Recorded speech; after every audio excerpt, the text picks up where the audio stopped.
जो अगणित लघुदीप हमारे तूफानों में एक किनारे जल जलाकर बुझ गए किसी दिन, मांगा नहीं स्नेह मुंह खोल, कलम आज उनकी जय बोल।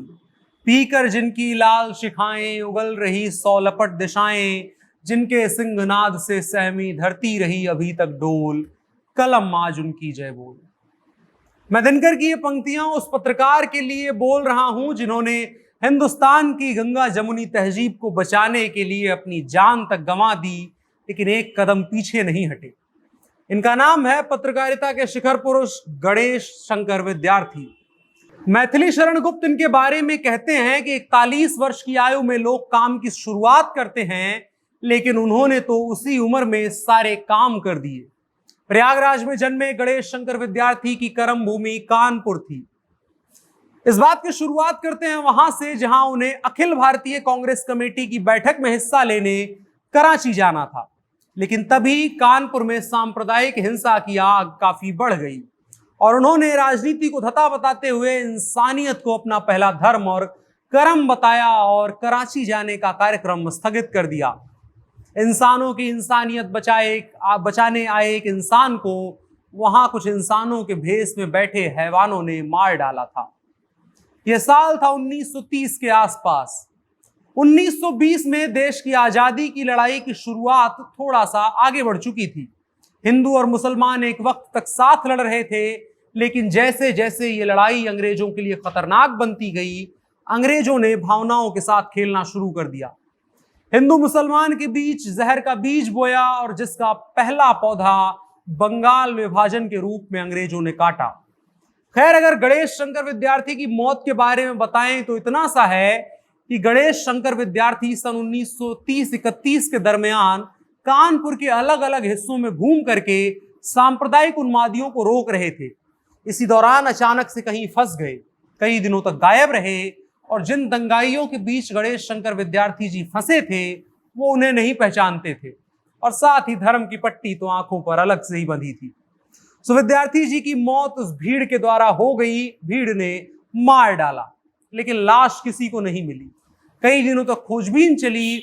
उसके बाद एक अस्पताल की लाशों की ढेर में गणेश शंकर विद्यार्थी की लाश मिली। लाश इतनी फूल गई थी कि आसानी से विद्यार्थी जी को पहचान पाना भी मुश्किल था। 29 मार्च को इस कलम के सिपाही को विदाई दी गई। गणेश शंकर विद्यार्थी जी जितना कलम के साथ मुखर थे, उतना ही वो जमीन पर भी लड़ने में यकीन रखते थे और मादा रखते थे। उनके जीवन की एक और घटना है। वो प्रताप नाम के अखबार के संपादक हुआ करते थे और उसी अखबार में एक रिपोर्ट छापी। वो रिपोर्ट छापने के लिए उन्हें 7 महीने की जेल हुई। वैसे तो गणेश शंकर विद्यार्थी अपने पूरे जीवन काल में 5 बार जेल गए, लेकिन जो आखिरी बार जेल गए 1921 में, वो एक खास थी और वजह थी कि उन्होंने रायबरेली की तालुकदार सरदार वीरपाल सिंह के खिलाफ एक रिपोर्ट छापी थी। वीरपाल ने रायबरेली में किसानों के ऊपर गोलियां चलवा दी थी और उसी के बारे में सारी जानकारी प्रताप के तत्कालीन संपादक गणेश शंकर विद्यार्थी ने लिख दी थी।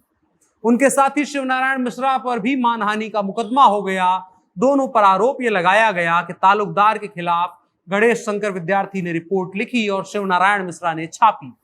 इस केस के गवाह के तौर पर भारत के पहले प्रधानमंत्री जवाहरलाल नेहरू और उनके पिता मोतीलाल नेहरू भी पेश हुए थे और बाकी भी लोगों की गवाही हुई और फैसला तालुकदार वीरपाल के पक्ष में गया, जिसके चलते गणेश शंकर विद्यार्थी पर मानहानि का मुकदमा दर्ज किया गया और उन्हें 7 महीनों के लिए जेल भेज दिया गया।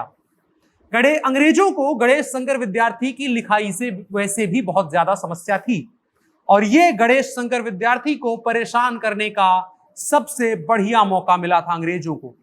अंग्रेजों ने अखबार के एडिटर और छापने वाले पर 5-5 हजार का मुचलका या जुर्माना कह लें और 10,000 की जमानतें लगा दी।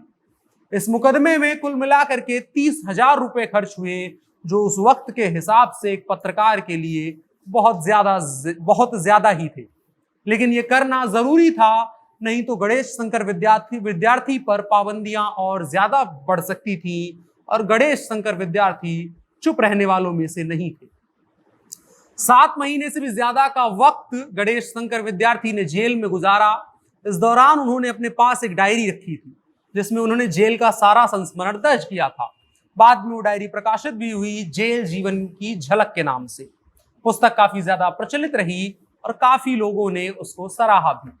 कुल मिलाकर के कहा जाए तो गणेश शंकर विद्यार्थी कभी ना हार मानने वाले कलम के सच्चे सिपाही थे।